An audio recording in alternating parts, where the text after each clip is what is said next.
Hello everyone, आज हम अपना नेक्स्ट चैप्टर स्टार्ट कर रहे हैं जिसका नाम है heredity and evolution.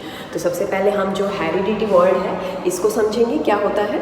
Heredity it is the transmission of genetic characters. What do you mean by genetic characters? Genetic characters वो होते हैं बेटा जो पेरेंट्स से ऑफस्प्रिंग में पास होते हैं। ठीक है, जेनेटिक कैरेक्टर्स जो जीन्स, आपने वर्ड सुना होगा, हर जीन्स कि एक स्पेसिफाई कैरेक्टर्स को डिनोट करता है। पर्टिकुलर हमारी बॉडी में कोई जीन है, वो जीन जैसे हेयर कलर के लिए है, या कोई जीन है वो आई कलर देता है हमारी आईज़ में, और स्किन कलर के लिए, हमारी हाइट के लिए, बहुत सारे जीन्स होते हैं बेटा हमारी बॉडी में। तो जेनेटिक कैरेक्टर्स वहीं से बिलोंग करता है। तो कौन से जेनेटिक कैरेक्टर्स का ट्रांसफ़र होना? जो पेरेंट्स से ऑफस्प्रिंग में पास होते हैं। कई बार हम कहते हैं ना कि इस बच्चे की आंखें इसके फादर से मिलती है, इसका कलर इसकी मदर से मिलता है। तो ये क्या है? जेनेटिक कैरेक्टर्स हैं जो पेरेंट्स से उनके बच्चों में पास ऑन हुए हैं। तो इस प्रोसेस को हम बोलते हैं बेटा हेरिडिटी।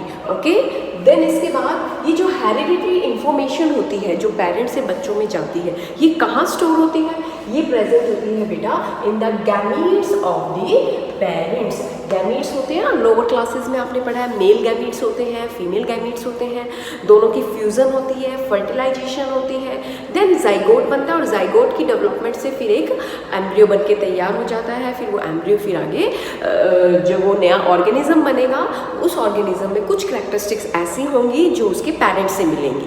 ठीक है, तो जैसे हमने भी डेफिनेशन में क्लियर किया है कि ये कैरेक्टर्स होते हैं जो पेरेंट्स से बच्चों में पास होते हैं।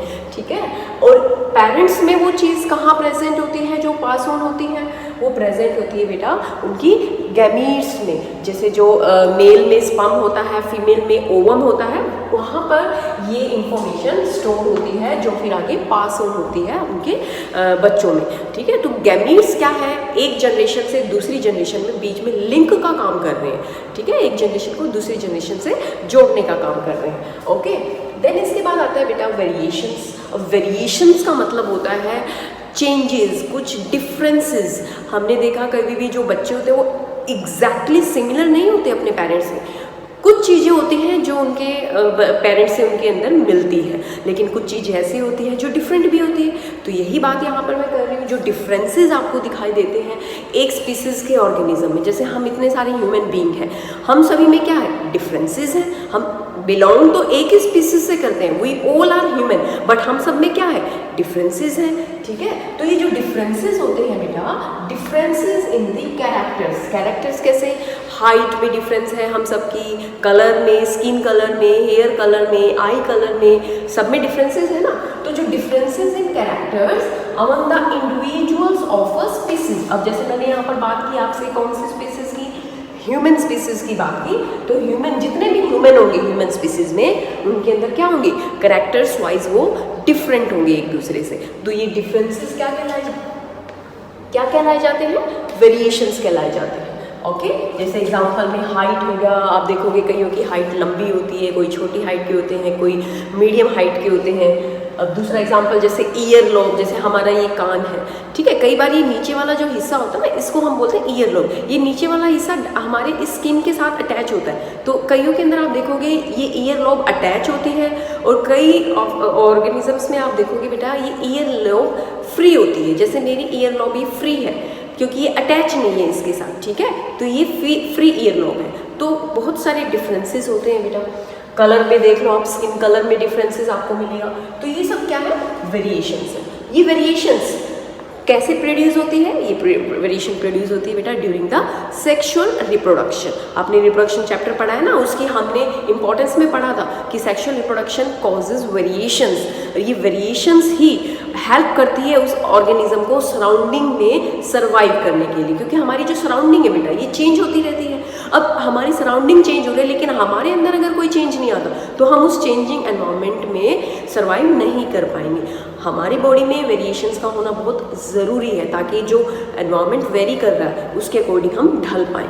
ठीक है, तो ये वेरिएशंस कैसे प्रोड्यूस होती है? During the sexual reproduction. क्योंकि सेक्सुअल रिप्रोडक्शन में दो ऑर्गेनिज्म इन्वॉल्व होते हैं ना, दो पेरेंट्स होते हैं। तो दोनों पेरेंट्स के कैरेक्टरिस्टिक्स आ जाएंगे ऑफस्प्रिंग्स के अंदर। तो ऑफस्प्रिंग क्या होगा? उन दोनों का कॉम्बिनेशन। और एक तरह से हम ये भी बोल सकते हैं कि कुछ कैरेक्टरिस्टिक्स उन दोनों पेरेंट्स से बच्चे में अलग होंगी। ठीक है, तो ये सर्वाइव करने में हेल्प करते हैं। तो इंपॉर्टेंस में आप लिख सकते हैं, इसके एडवांटेज में आप लिख सकते हैं, it increases the chances of survival in the changing environment. ठीक है, अब दूसरी चीज बेटा इसमें एक वर्ड आता है यहाँ पर, accumulation of variation. Accumulation of variation का मतलब है बेटा वेरिएशंस का इकट्ठा होना।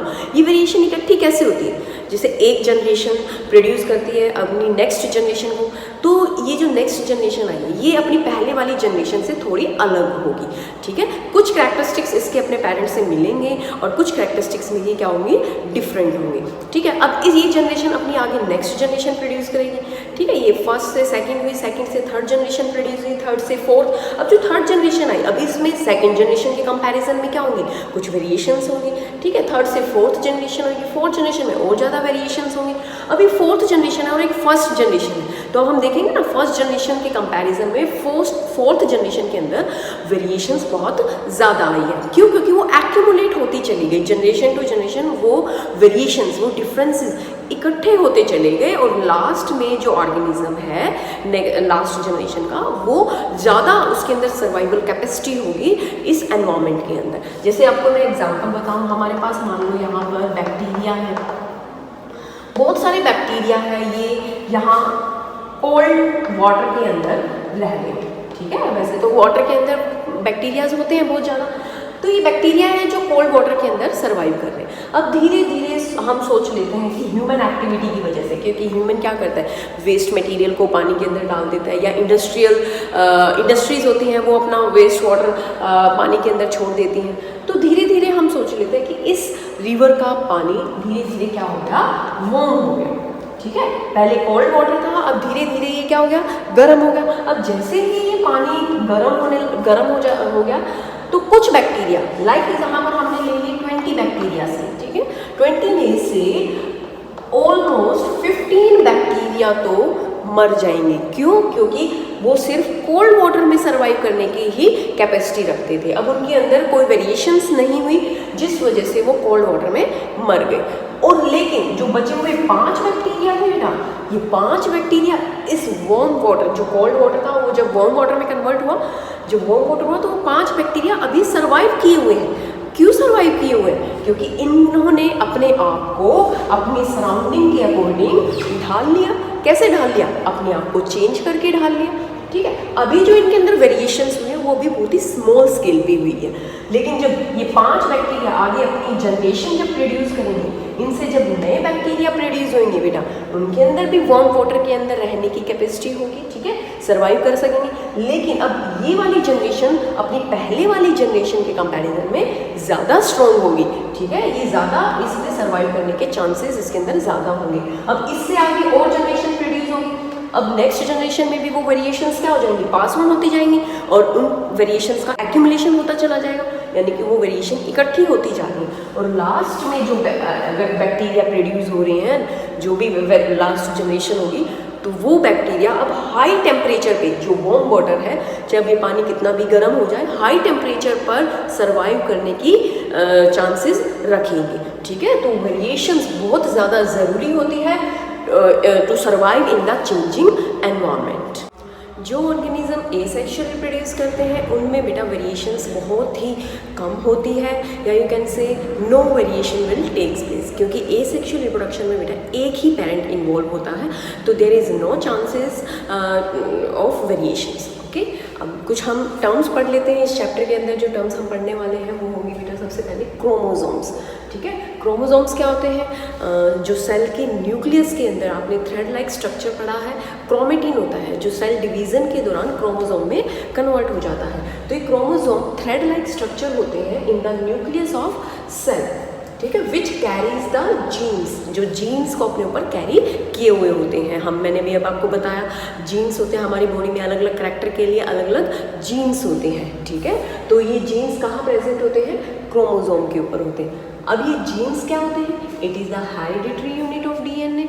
ठीक है, जो भी बताया ही है, जो पेरेंट्स से ऑफस्प्रिंग में करैक्टर पास ऑन होते हैं, it is due to the genes. ठीक है, ये जीन्स ही होते हैं जो पास ऑन होते हैं फ्रॉम पेरेंट्स टू ऑफस्प्रिंग, ठीक है। इसलिए इसको हम क्या बोलते हैं, हेरिडिटरी यूनिट। हेरिडिटरी में था ना transmission of genetic characters. Genetic characters it mean जो जीन्स हैं वो पास हो रहे हैं which control the specific characteristics. ये जीन्स क्या करते हैं, स्पेसिफिक कैरेक्टर्स को फिर कंट्रोल करते हैं। जैसे एक जीन हेयर कलर को कंट्रोल कर रहा है तो वो हेयर कलर को ही करेगा, स्किन कलर के लिए दूसरा जीन है, ठीक है, हाइट के लिए अलग जीन है। तो इस तरह से अलग अलग जीन्स होते हैं जो स्पेसिफिक कैरेक्टर्स को कंट्रोल करते हैं। तो ये जीन्स की डेफिनेशन होगी। Genes work in pair. Genes हमेशा बेटा पेयर में काम करेंगे। जैसे मैं यहाँ पे बात कर रही हूँ आपको, अगर मैं यहाँ पर हाइट लेकर के चलूँ, ठीक है, हाइट हमने ली टॉलनेस, क्लियर। हाइट मतलब जो बंदा टॉल है उसके जीन्स मैंने यहाँ पर रिप्रेजेंट किए हैं। रिप्रेजेंट करेंगे कैपिटल टी से। कैपिटल टी मैंने अभी यहाँ पर 2 बार लिखा है, तो ये क्या हो गया, पेयर हो गया। तो जीन हम क्या लिखेंगे, पेयर में लिखते हैं। इसी तरह से अगर हम जिनकी हाइट छोटी होती है तो छोटी हाइट के लिए हम लिखते हैं स्मॉल टी। तो अब ये भी मैंने पेयर में लिखा है, ठीक है। तो ये बताता है ड्वार्फिज्म को, जिसकी हाइट छोटी है। तो मैंने जीन्स किस में लिखे हैं, पेयर में लिखे हैं, ठीक है। तो इन्हीं को अगर हम पढ़ेंगे कि मैंने टॉल को कैपिटल टी क्यों लिखा है, ड्वार्फ को स्मॉल टी क्यों लिखा है। तो यहाँ पर बेटा बात आती है, इन्हीं को अभी एग्जाम्पल के थ्रू समझेंगे हम। जो जीन्स होते हैं बेटा 2 टाइप के हैं हमारे पास, एक होते हैं डोमिनेंट जीन, एक होते हैं रिसेसिव जीन। डोमिनेंट जीन कौन से होते हैं, जो अपने आप को एक्सप्रेस करते हैं, ठीक है, एंड डिसाइड करते हैं अपीयरेंस ऑफ एन ऑर्गेनिज्म। जो एक ऑर्गेनिज्म की अपीयरेंस बताएंगे, हमें डिसाइड करेंगे, और यही एक्सप्रेस होते हैं, ओके। जैसे एग्जाम्पल के थ्रू मैं आपको बता दूँ, यहाँ पर कैपिटल टी जो है, जो टॉल को रिप्रेजेंट कर रहा है, it is the dominant gene, ठीक है, it is the dominant gene. अभी जब हम क्रॉसिंग करेंगे, मेंडल ने जो क्रॉसिंग के बारे में बताया था, उस क्रॉसिंग में आपको और भी ज़्यादा क्लियर हो जाएगा। और एक जीन और मैं आपको यहाँ पर एग्जांपल दूँ, कैपिटल टी स्मॉल टी। अब देखो ये क्या था, कैपिटल टी था, ये स्मॉल टी था। अब मैंने यहाँ पर एग्जांपल दिए कैपिटल टी स्मॉल टी। इसका मतलब क्या है, इसका मतलब ये नहीं कि मीडियम साइज है, इसका मतलब है कि जिसके अंदर ये जीन्स होंगे ना, उसकी हाइट भी क्या होगी, टॉल होगी, क्लियर। तो क्या समझे इसमें आप कि पेयर में है जीन, ठीक है। और टॉल तो कौन सा बता रहा था हमें, कैपिटल टी बता रहा था, लेकिन इसके साथ तो स्मॉल टी भी प्रेजेंट है। तो स्मॉल टी यहाँ पर अपने आप को शो नहीं कर रहा, शो कौन कर रहा है, कैपिटल टी कर रहा है। तो जो अपने आप को शो कर रहा है, जो अपने आप को एक्सप्रेस कर रहा है, वो जीन कौन सा होगा, डोमिनेंट होगा। तो यहाँ पर ये जो बात हो रही है बेटा डोमिनेंट जीन की, द जीन विच एक्सप्रेस, जो अपने आप को एक्सप्रेस कर रहा है, and decide the appearance of an organism, जो ऑर्गेनिज्म की अपीयरेंस बताएगा। अब इसने बता दिया ना कि ये कौन सा ऑर्गेनिज्म होगा, टॉल होगा, ठीक है। किस वजह से हमें पता चला, क्योंकि इसके अंदर क्या जीन था, कैपिटल टी था। अब रिसेसिव जीन क्या होता है, रिसेसिव जीन होता है जो एक्सप्रेस नहीं होता in the presence of dominant gene. अब देखो ये रिसेसिव था स्मॉल टी, अब ये स्मॉल टी यहाँ पर रिसेसिव है, जो डोमिनेंट की प्रेजेंस में शो नहीं हुआ। तो इसीलिए इसका करेक्टर क्या हुआ, यहाँ पर टॉल हुआ। अगर ये अपने आप को शो करता तो इसका करेक्टर क्या होता है, यहाँ पर ड्वार्फ, ठीक है। स्मॉल टी के लिए हमने ड्वार्फ वर्ड यूज़ किया था। और बाकी हम इसको मेंडल की क्रॉसिंग में भी, मोनोहाइब्रिड क्रॉसिंग में भी पढ़ेंगे कि जो जीन अपने आप को एक्सप्रेस नहीं कर रहा, ये देखो हाइब्रिड सिचुएशन बोलते हैं हम इसको, ठीक है। तो इस सिचुएशन में जो अपने आप को एक्सप्रेस कर लेता है वो डोमिनेंट होगा, और जो इस सिचुएशन में अपने आप को एक्सप्रेस नहीं करता वो रिसेसिव होगा, क्लियर। तो recessive gene it decide the appearance of an organism only in the presence of another identical gene.